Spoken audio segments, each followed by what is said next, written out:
Hey there, I'm Lel Tone. I am an avalanche forecaster and ski patroller at Squaw Valley in California, a helicopter ski guide in Alaska for Tordrillo Mountain Lodge.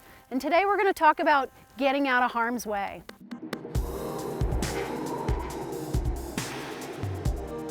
In our last webisodes, we talked about getting the gear, having the right gear to travel in the backcountry. Our next one was getting the training.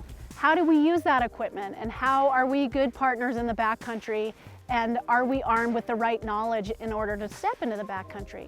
The next step was getting the forecast, being able to understand what the avalanche problems were for the given day that we're traveling in the backcountry. In the last one, we discussed getting the picture, how we synthesize that avalanche information that we're gathering from our avalanche centers and taking it and traveling in the backcountry safely. You know, unless we're sitting on the couch, we can never guarantee 100% safety.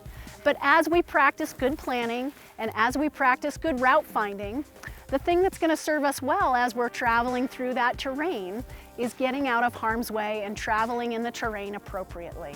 So as we're route finding and as we're traveling and avoiding the avalanche problems for the day, proper route finding and how we travel is critical. It's really important to have a plan with your group. Always remaining in visual contact and or radio contact. You know, this BCA link is a great way that you can ensure good communication within your group as you're skiing or riding through that given avalanche hazard. Exposing one person at a time is critical. Think about the places you're going to be traveling. We often don't want to ski, for instance, on an unsupported slope, where if something did happen, you would have a fall over a cliff band.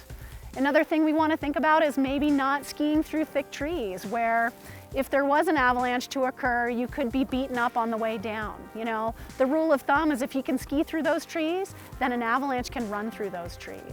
And the last thing we want to think about is staying out of terrain traps or gullies, places where even very, very small avalanches could have very large consequences. A couple of years ago, for example, I was doing avalanche control at Squaw.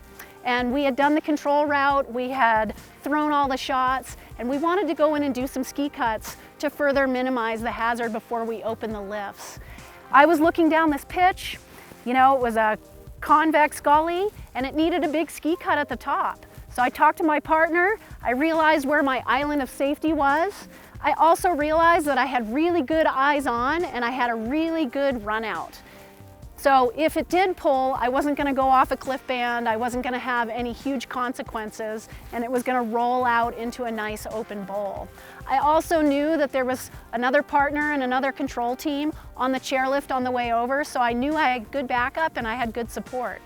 I put in the ski cut, I knew where my escape route was, and the whole thing, sure enough, pulled at my skis, knocked me down on my hip, carried me a little ways, and I fought as hard as I could to get over to my island of safety, which happened to be this really big rock band. Sure enough, I was able to get out of there, I was able to stay on high ground, and I was able to control that slope and continued my route. But it was a close call, but knowing that I had a good plan, knowing that I had eyes on, knowing that I had an escape route, and I had a good run out, were all good and key components to traveling through that terrain the safest way that I could manage.